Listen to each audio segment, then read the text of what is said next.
Hello guys, so I just want to share with you how I became Denmark's first no-key European champion, also taking silver at 80cc trials and winning 80xc twice by submission, by still working a full-time job and writing my bachelor and being the head coach at CM. I hear a lot of people don't have time in the daily day and they don't know how to schedule their training.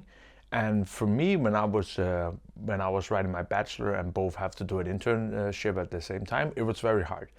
But one thing I found out is that if I structured how I wanted to train and what I have to focus on, that it actually became fairly more easy. So going into 2023, I was doing a lot of half guard, and I really have to find out like which ways can I improve on this. So I started coming up with this black magic, like playing quarter guard, how to force people into that.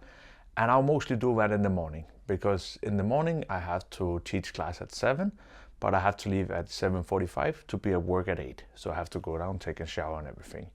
And most of the time in the mornings, I didn't have much time to roll. So most of the drilling I was doing was when I was teaching.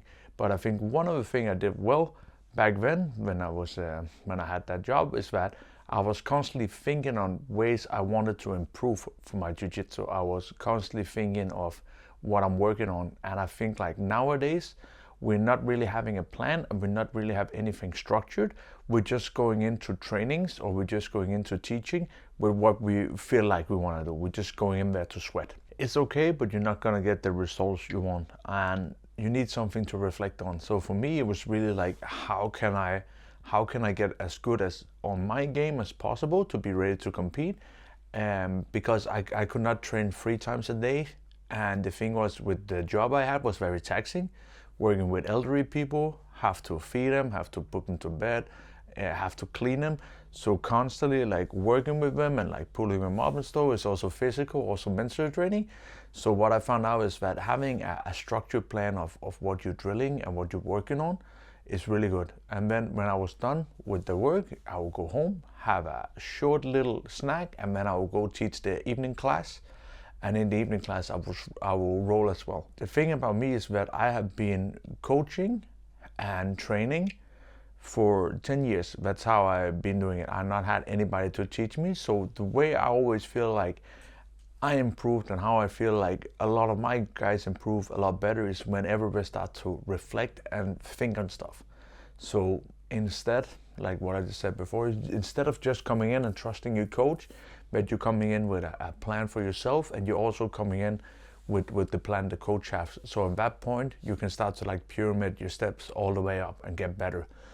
With that being said, the older you get and the more responsibilities you have, you might have to think about your rounds as well. You might have to think about, you don't have to go with the most explosive 90-year-old blue belt or white belt or purple belt. Maybe you have to pick your rounds as well.